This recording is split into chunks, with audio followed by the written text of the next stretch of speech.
Around the ഗ്ലോബിൻ്റെ ഈ പുതിയ ലക്കത്തിലേക്ക് ഏവർക്കും സ്വാഗതം.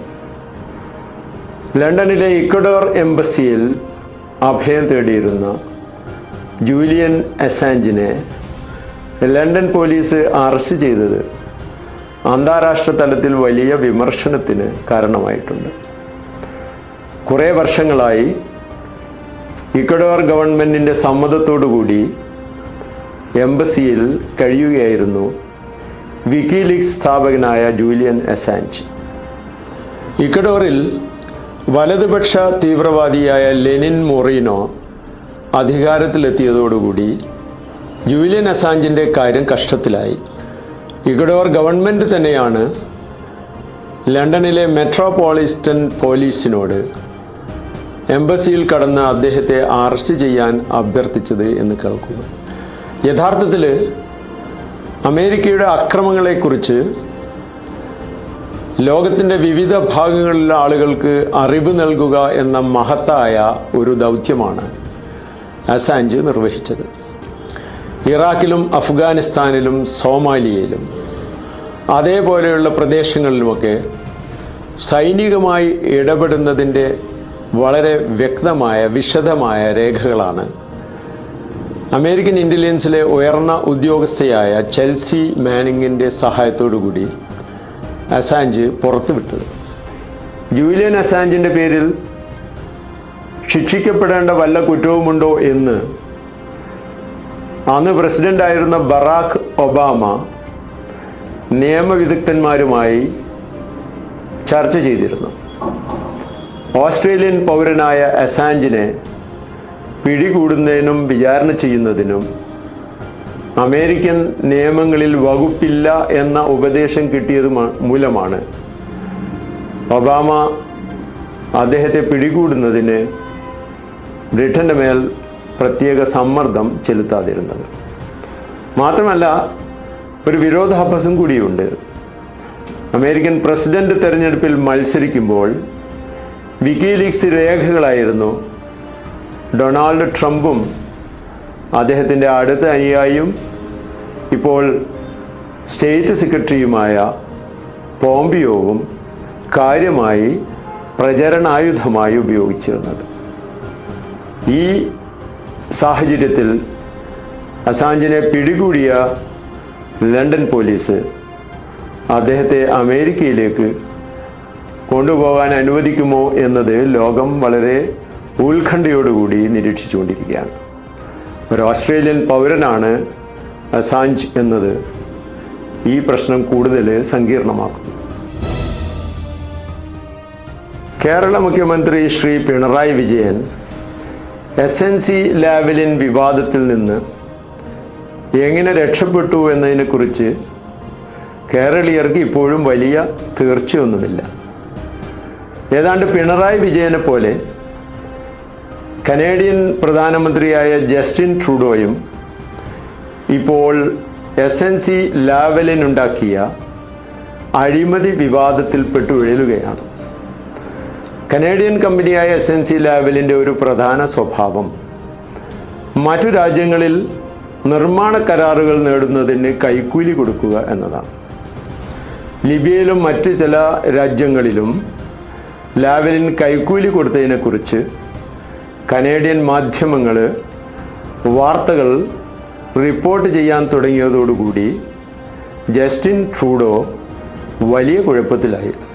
കാരണം SNC ലാവലിൻ ചെയ്തിരിക്കുന്നത് കനേഡിയൻ നിയമം അനുസരിച്ച് ഒരു ക്രിമിനൽ കുറ്റമാണ്. അതായത് കമ്പനിയുടെ മേലധികാരികളെ അറസ്റ്റ് ചെയ്യുകയും കുറ്റവാളികൾ എന്ന നിലക്ക് വിചാരണ ചെയ്യുകയും വേണം. എന്നാൽ ജസ്റ്റിൻ ട്രൂഡോയുടെ അടുത്ത അനുചരന്മാരും സഹായികളും സഹായിച്ചത് മൂലമാണ് എന്ന് പറയപ്പെടുന്നു ആ കൈക്കൂലി വിവാദം ഒരു വലിയ പിഴ ചുമത്തി അവസാനിപ്പിക്കാനാണ് ഭരണകൂടം ശ്രമിച്ചത്. ഇതാണ് പൊല്ലാപ്പായി മാറിയത് എന്ന് പറയാം. വലിയ വിവാദമായതോടുകൂടി കാനഡയിലെ പത്രങ്ങളിൽ ഈ വിഷയം പൊലിപ്പിച്ചു നിർത്തിയതോടുകൂടി ജസ്റ്റിൻ ട്രൂഡോയുടെ അടുത്ത ഉപദേശികളായ 3 പേര് രാജിവെച്ചു കഴിഞ്ഞു. 3 പേരും സ്ത്രീകളായിരുന്നു എന്നതാണ് വൈപരീത്യം. കാരണം ട്രൂഡോ സ്ത്രീ പുരുഷ സമത്വത്തിന് വേണ്ടി സംസാരിക്കുന്ന, അതിനായി എപ്പോഴും വാദിച്ചുകൊണ്ടിരിക്കുന്ന ഒരു രാഷ്ട്രീയ നേതാവാണ്. എങ്ങനെയാണ് ട്രൂഡോ ഇനി ഈ കുഴപ്പത്തിൽ നിന്ന് രക്ഷപ്പെടുക എന്ന് ആർക്കും പ്രവചിക്കാൻ കഴിയാത്ത ഒരു സാഹചര്യമാണ് കാനഡയിലുള്ളത്. ഏതായിരുന്നാലും വളരെ ഉദാരവാദിയായ, പുരോഗമനകാരിയായ, യുവാവായ പ്രധാനമന്ത്രി എന്ന ട്രൂഡോയുടെ ഇമേജിന് വലിയ പരുക്കാണ് SNC-Lavalin വരുത്തി വച്ചിരിക്കുന്നത്. വീണ്ടും ഒരു അറബ് വസന്തം വരികയാണോ എന്ന ആശങ്കയിലാണ് അറബ് നാടുകളിലെ ഏകാധിപതികൾ. അൾജീരിയയിൽ ജനങ്ങൾ തെരുവിലിറങ്ങിയപ്പോൾ കഴിഞ്ഞ 2 ദശാബ്ദമായി ഭരിച്ചുകൊണ്ടിരുന്ന അബ്ദുൽ അസീസ് അബൂതഫ്ലീക്ക് സ്ഥാനമൊഴിയേണ്ടി വന്നു. പകരം അബ്ദുൽ ഖാദിർ ബിൻ സാലിഹ് ആണ് താൽക്കാലിക പ്രസിഡൻ്റായി അധികാരം ഏറ്റെടുത്തത്. അയാൾ പേരിനൊരു പ്രസിഡൻ്റാണ് എന്നേ കരുതാൻ പറ്റുള്ളൂ. കാരണം കാര്യങ്ങളൊക്കെ നിയന്ത്രിക്കുന്നത് ദി പവർ എന്നറിയപ്പെടുന്ന സൈനിക മേധാവികളുടെ സംഘത്തിൻ്റെ തലവനായ അഹമ്മദ് ഖായിദ് സലാഹാണ്. ഏതാണ്ട് സമാന്തരമായി സുഡാനിലെ ഉമറുൽ ബഷീറിൻ്റെ ദുർഭരണത്തിനെതിരെ ജനങ്ങൾ പ്രക്ഷോഭത്തിനിറങ്ങിയപ്പോൾ ഉമറുൽ ബഷീർ നിർബന്ധിതനായി രാജിവെച്ച് സ്ഥലം വിട്ടു. അദ്ദേഹം ജയിലിലാണ് എന്നാണ് കേൾക്കുന്നത്. പകരം വന്നത് ലഫ്റ്റനന്റ് ജനറൽ ആവാദ് ബിൻ ഹൗഫ് എന്ന് പറയുന്ന സൈനിക മേധാവിയാണ്. എന്നാൽ 24 മണിക്കൂറേ അദ്ദേഹത്തിന് ഭരിക്കാൻ അവസരം കിട്ടിയുള്ളൂ.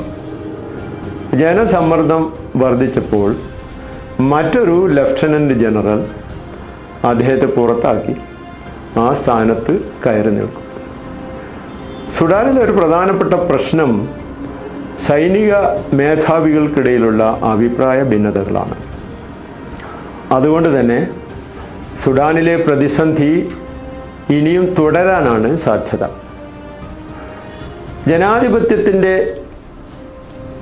ചിന്തകളൊന്നും സ്വന്തം ജനങ്ങളെ സ്വാധീനിക്കരുതെന്ന് കരുതി വലിയ മുൻകരുതലെടുത്തുകൊണ്ടിരിക്കുന്ന ഗൾഫ് രാജ്യങ്ങളിലെ കൊട്ടാരങ്ങളിലാണ് കുറച്ചകലെയുള്ള ഈ സംഭവങ്ങൾ ആശങ്കയും പ്രകോപനവുമായത്.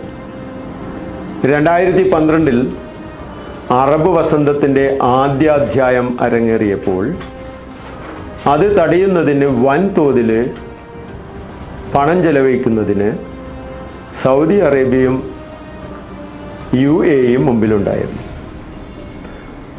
അവർ ആരുടെയൊക്കെ ഉപദേശം സ്വീകരിച്ച് സാമൂഹ്യ മാധ്യമങ്ങളിൽ നടക്കുന്ന ജനാധിപത്യത്തിന് അനുകൂലമായ നിരീക്ഷണങ്ങളും അഭിപ്രായങ്ങളും ലൈക്കുകളും ഒക്കെ രേഖപ്പെടുത്തി അതിൻ്റെ താല്പര്യം കാണിക്കുന്ന ആളുകളെ പിടികൂടുകയോ ഭയപ്പെടുത്തുകയോ ചെയ്തു. മാത്രമല്ല, ജനാധിപത്യത്തിൻ്റെ ദുരിതങ്ങൾ വിശദീകരിക്കുന്ന വ്യാജ വാർത്തകൾ നിർമ്മിക്കുന്നതിനും പ്രചരിപ്പിക്കുന്നതിനും സൗദി അറേബ്യയിലും മറ്റ് ഗൾഫ് രാജ്യങ്ങളിലും പ്രത്യേകം വിദഗ്ധന്മാർ പ്രവർത്തിച്ചു കൊണ്ടിരിക്കുന്നുണ്ട്.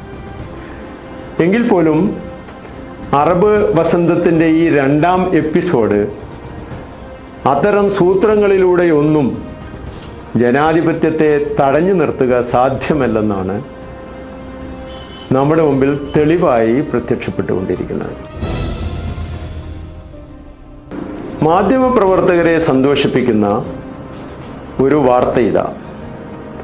മ്യാൻമറിലെ റോഹിംഗ്യൻ മുസ്ലിങ്ങൾക്കെതിരായി നടക്കുന്ന വ്യാപകമായ പീഡനത്തിൻ്റെ വിവരങ്ങൾ ലോകത്തെ അറിയിച്ച റോയിട്ടർ റിപ്പോർട്ടർമാരായ കിയാവ് സൂവിനും വാലോണിനും നല്ല മാധ്യമ പ്രവർത്തനത്തിനുള്ള പുലിറ്റ്സർ സമ്മാനം നൽകി.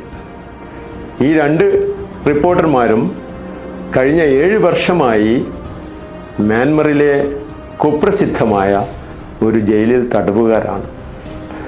അവർ ചെയ്ത കുറ്റം എന്താണെന്നോ, ബ്രിട്ടീഷുകാർ ഇന്ത്യൻ ഉപഭൂഖണ്ഡം കീഴടക്കുകയും ഇന്ത്യയിലെ വിഭവങ്ങൾ കൊള്ളയടിക്കുകയും ചെയ്തപ്പോൾ കൊള്ളയുടെ വിവരങ്ങൾ ആരും ചോർത്തി പുറത്ത് വിടാതിരിക്കുന്നതിനായി കൊണ്ടുവന്ന ഒരു നിയമം ഇപ്പോൾ ഇന്ത്യയിലും പാകിസ്ഥാനിലും ബംഗ്ലാദേശിലുമൊക്കെ നിലനിൽക്കുന്നുണ്ട്.